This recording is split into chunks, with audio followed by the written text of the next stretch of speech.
Conta agora no seu jornal Poder Brasil.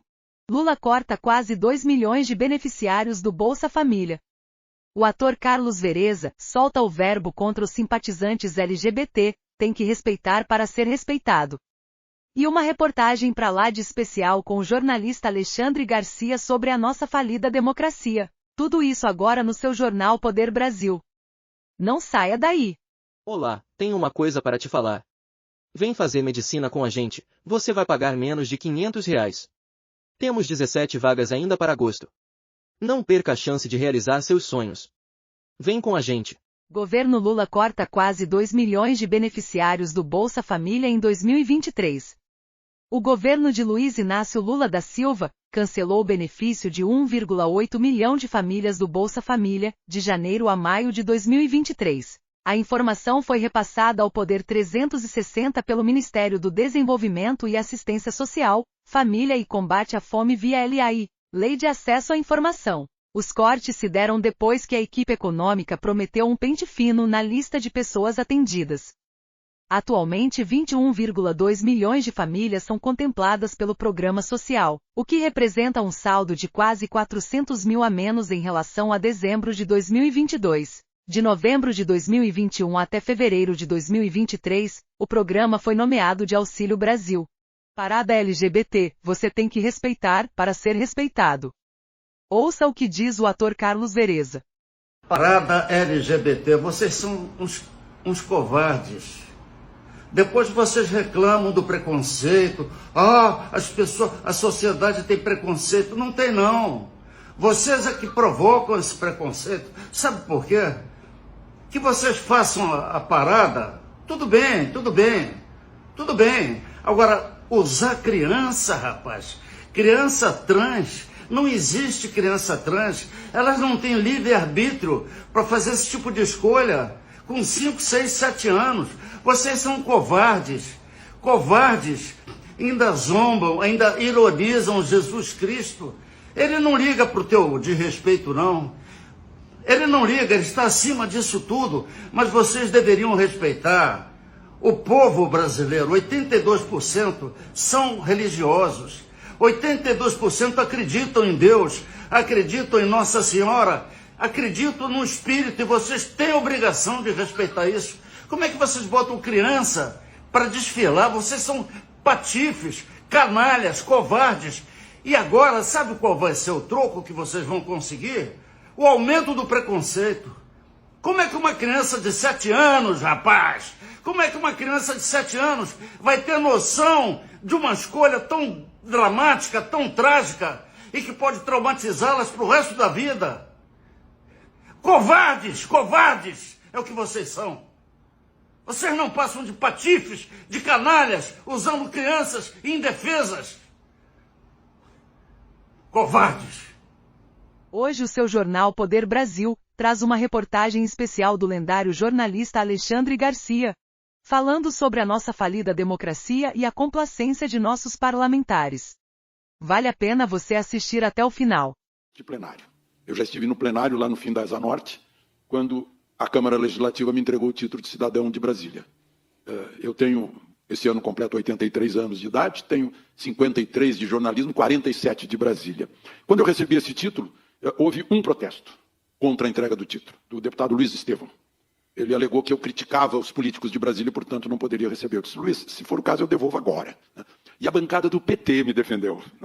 Então, para dizer o seguinte, que a crítica é importante, as diferenças são importantes em democracia, mas há algo acima disso, que é o país. O país está acima das nossas diferenças ideológicas, partidárias. Muita gente não considera isso. E o presidente Dutra chamava isso aqui de livrinho, ele pronunciava assim, isso aqui está acima de tudo. Está acima de qualquer ministro do Supremo, está acima do presidente da República, está acima do Congresso Nacional. Se quiserem mudar isso aqui, cláusulas pétreas, só uma Assembleia Nacional Constituinte. E na cláusula pétrea, o artigo 5º, inciso 4º, diz que a liberdade de expressão, vedado o anonimato, é plena. Artigo 220, que fala da liberdade de expressão em qualquer plataforma, tem um parágrafo 2º que diz que é vedado qualquer tipo de censura política, artística, intelectual. Então, a Constituição não permite isso que estão querendo fazer. Eu sei que dirão, mas já passaram por cima da Constituição. Prenderam o Daniel Silveira às 11 da noite. Né? Prenderam o Daniel Silveira, que está garantido pelo artigo 53 da Constituição. Abriram um inquérito que não tem promotor público, como diz o artigo 129. Né? Os poderes não são independentes, um poder sobrepuja o outro, a despeito do que diz o segundo artigo da Constituição. A Constituição também diz que todos são iguais perante a lei, independente de diferença de qualquer natureza. No entanto, fazem leis dependendo de cor da pele, de sexo. Sexo, eu disse. Eu não disse gênero, porque gênero somos todos do gênero humano. Né? Nós somos do reino animal, somos vertebrados, mamíferos, primatas, hominídeos, humanos e sapiens. Né? Isso é gênero. Gênero o gênero do meu sapato é masculino, desta cadeira é feminino. Né? Só, como eu fui professor de português, eu gosto de defender a língua que está aqui no artigo 13 da Constituição. A língua desse país é o português. Fake news não é nem língua constitucional, né? Além de não ser crime previsto no Código Penal. Crime previsto no Código Penal pode ser calúnia, injúria, difamação. Eu acho que o Roberto Jefferson está enquadrado nisso. Calúnia, injúria, difamação, pode ser. Mas não fake news. Ele foi preso por fake news, resistiu à prisão. E agora ele está preso por ter resistido à prisão e ninguém discute por que prisão era essa. Houve um calar geral. Por que isso? Tem uma poesia, No Caminho com Mayakovsky, eu acho que é Eduardo Cardoso Alves, talvez. Eu sei que ele mora em Santos.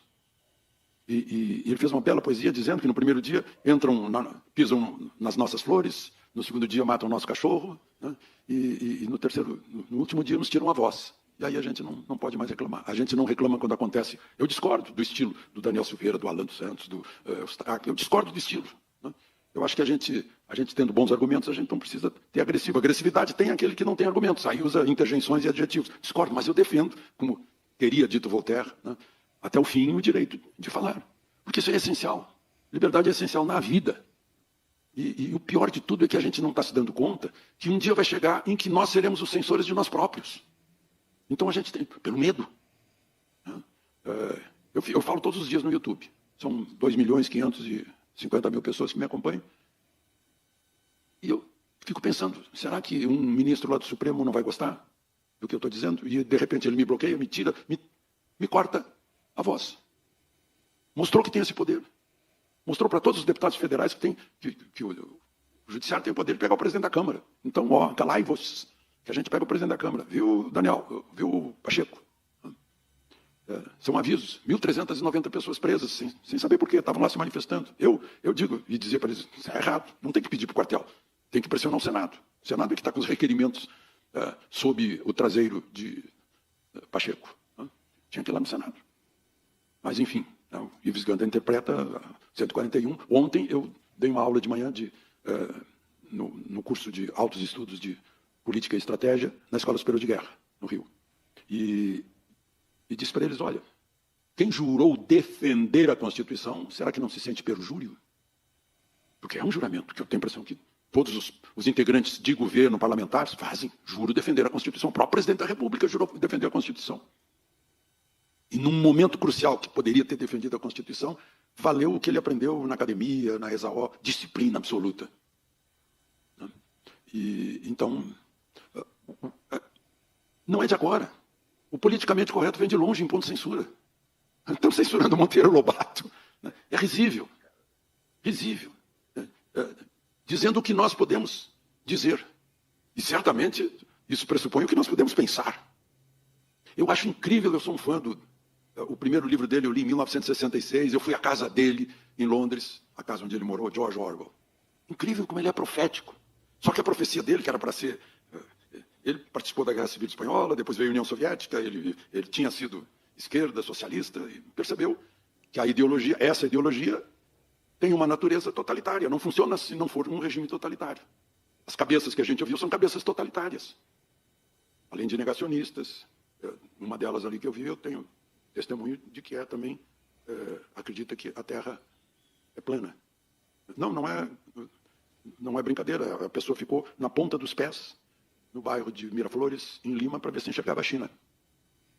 Portanto, acredita que a Terra é plana. É da natureza. Então, essa natureza totalitária vem de longe. E nosso espírito colonial também. Tudo que é feito nos Estados Unidos a gente repete por aqui. O politicamente correto começou lá. O nome fake news, gente, no meu tempo, o nome disso era boato. Era discos voadores na Barra da Tijuca. Venderam 800 mil exemplares da revista Cruzeiro. Eu lembro, eu era menino. O sujeito inventou, tirou a foto de botões lá na frente da geladeira dele, uma coisa assim. O fotógrafo. Não sei se foi o Ed Caffel, mas enfim. Né? Era mentira. Agora, sabe por que chamam de fake news? Para ficar contemporâneo com isso aqui. Esse aqui é o grande inimigo. Foi assim que eu comecei a sair de uma emissora onde eu estive por 33 anos. Porque eu escrevo para 38 jornais, que não tem nada a ver com a televisão. Inclusive Correio Brasilense aqui. Amanhã está meu artigo aqui. E minha mãe, com mais de 100 anos, me disse, em mais de 100 anos de vida, meu filho, eu nunca vi um candidato ganhar a eleição só com um celular na mão e meia dúzia de reais no bolso. Ele queria devolver, até não gastou tudo. Né? Enquanto se gastavam milhões, ele estava com uns 4. Então, eu falei nisso, olha, minha mãe nunca viu. Isso aqui ganhou de todas as redes de televisão que estavam contra ele. Meu Deus, foi claro que foi um choque. E eu tive que ouvir 40 minutos de pré-eleição de que eu estava dando tiro no pé. Mas é isso aqui que eles temem. E o que é isso? O nome da rosa, como é o nome dele? O italiano, lá de Milão. Bom, mas ele disse, esse escritor disse assim, as redes sociais, o celular, fizeram qualquer idiota percorrer o mundo. Antes as idiotices que ele dizia ficavam na mesa de um bar, agora percorrem o mundo. Mas, só que tem a outra leitura disso. Isso aqui é a ágora universal. A ágora lá na Grécia era onde os gregos se reuniam para discutir os grandes assuntos da cidade-estado, de Atenas, de Esparta, de Corinto. Né? Mas ficava na praça, agora não fica mais na praça. Agora é o mundo. Né? Urbi et orbi, agora é o mundo inteiro. Isso aqui. E é disso que eles temem. Isso aqui se chama democracia. Porque deu voz a cada um. Eu fui professor na PUC lá em Porto Alegre e implicava com o nome da faculdade. Faculdade dos Meios de Comunicação Social. Eu disse, gente, isso aí não é comunicação social, isso é informação social, porque tem uma via só. Eu falava na televisão, não sabia se o sujeito estava em casa olhando para mim, ô idiota, está dizendo besteira. Eu não sabia disso. Agora eu sei, porque eu falo aqui no YouTube e eu tenho retorno, todos os dias. As pessoas falam comigo, eu falo com as pessoas. Isso aqui democratizou tudo. Democratizou as ideias, as opiniões. Pode ter besteira aqui, pode ter mentira, mas também nos dá a oportunidade de pesquisar, né? de saber se é verdade ou se é mentira. Quem é que decide o que é mentira ou o que é verdade? É a razão. É saber pensar por si, não importar o pensamento de outros. É isso que eu tenho insistido quando falo para a garotada, pensem por vocês. Em 1992, eu sei que muita gente já me ouviu contando isso, mas me marcou muito. Eu fui convidado, eu era diretor da Globo, fui convidado a dar uma aula na UNB, para o último semestre de jornalismo, ou seja, os que estavam saindo jornalistas. E um aluno perguntou quais são os pilares do jornalismo. Eu disse veracidade, simplicidade, objetividade, isenção e neutralidade. Quando eu disse isenção e neutralidade, o professor da cadeira deu um salto, discordando. Eu não ensino meus alunos a serem isentos e neutros. Eu disse, o que o senhor ensina então, professor? Eu ensino meus alunos a serem militantes. Militantes ideológicos para combater o status quo opressor. Então aqueles alunos, hoje são chefes. Estão passando adiante a sua militância para combater o suposto status quo opressor. Hoje o status quo opressor parece ser o Estado brasileiro, que impõe impostos a quem está lá embaixo, e isenções a quem está lá em cima, gasta demais, em vez de gastar para prestar serviços públicos, cria ministérios, né? Engorda, depois distribui algumas esmolas para a pessoa calar a boca, e tenta calar a boca de quem fala aqui, a despeito do que está escrito na Constituição.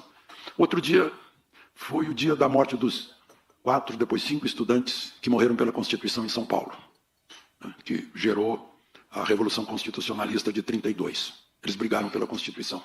Eu acho que hoje o que está em perigo é a Constituição, que é a lei maior que nos dá garantia a todos. Não é só um lado da sociedade, a todos os lados da sociedade. Porque o totalitário vai calar todas as bocas. Então, é esse o perigo que a gente corre. Eu nunca vi isso. Eu estou no jornalismo, Jornal do Brasil, entrei em 1971. Eu nunca senti isso. Eu estou sentindo hoje que tem uma pessoa que pode decidir se o que eu digo não é aceito. Eu trouxe aqui, só para recordar, quando esse tipo de censura, eu já sei que às 11 horas vai entrar o Paulo. Lá na CPI da Covid, eu tenho aqui um requerimento do senador que hoje é líder do governo, Randolfo Rodrigues, pedindo 93 comentários meus, dos quais 29 não são meus, né? Apenas tem meu nome. E por quê? Aí foi a censura cruel. Era proibido fazer. Eu fui demitido da CNN por causa disso. Gente, mas por que esse obscurantismo? Era na época, era a tentativa de bater no presidente da República, de atacar o presidente da República. Isso é muito cruel. Isso é um fanatismo muito cruel. E certamente um dia a gente vai falar mais claramente sobre essas coisas. E as próprias redes, as plataformas. Eu tive que tirar, minha filha tirou uns 300 comentários, porque entrou assim a palavra tabu. Ó, isso aqui não pode falar. Então tem que tirar. Querendo esclarecer as pessoas. Olha, vamos nos livrar dessa opressão, da tal pandemia, né? Que deu um dinheirão para laboratórios, né? Não aqueles que vendiam medicamento barato e eficaz, né? E então esse episódio de censura causou mortes. Outros causam morte do indivíduo. Não pode falar. A China, né, agora fez aniversário do massacre da Praça da Paz Celestial. Né? Tiananmen, não se pode falar nisso lá na China. Na China é proibido. Né? Eu falei nisso no dia e ia pôr a foto icônica dos 3 tanques parados e o chinês na frente do tanque impedindo a passagem dos tanques. O tanque manejava para um lado e ele ia para o outro lado. Só que na primeira vez que eu tentei botar isso, não entrou. A foto não entrava. O que é? Então, está tudo lá no 1984 do George Orwell, o que está acontecendo aqui no Brasil. E a gente não pode permitir, porque na hora que a gente acordar, já seremos escravos. Eu não sei se vocês leram ou viram um filme de um inglês, se chama A Máquina do Tempo, em que um grupo escravizava outro. Os Morlock escravizavam, também não, a memória não está ajudando, escravizavam os outros. Deve ser isso que querem. Né? Pois todo mundo sabe o que aconteceu na União Soviética e nos seus satélites. E estão repetindo na América Latina, porque na América Latina talvez a gente não tenha um Tolstói para contar a história. E a gente esquece das coisas. A gente esquece tudo que o Chávez fez, que o Fidel fez, que o Ortega está fazendo. Né?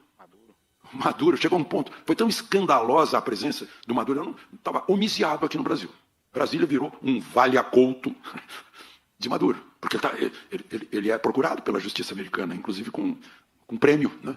Foi tão escandaloso que o esquerdista presidente do Chile se insurgiu, fez questão de dar uma entrevista na CNN quando lá chegou de volta, para dizer que os presidentes foram usados aqui pelo nosso grande diplomata, chefe de governo do Brasil, para dar palanque para o Maduro. Agora há um silêncio. Um silêncio que também se justifica por fisiologismo. O presidente de um grande conglomerado de jornais, que já teve revistas e emissoras de televisão, me disse, olha, em outros tempos o ministro das Comunicações me ligava e dizia, aconteceu tal coisa em São Paulo, só que a gente espera que vocês não noticiem, e se noticiarem amanhã vão ter uma página do Banco do Brasil ou da Caixa Econômica. Era assim. Né? Então, meu depoimento aqui, eu acho que depois fico à disposição de perguntas também, né? Então era isso, eu acho que eu já me alonguei bastante. Por hoje é só. Amanhã tem mais. Não esqueça de assinar o nosso canal.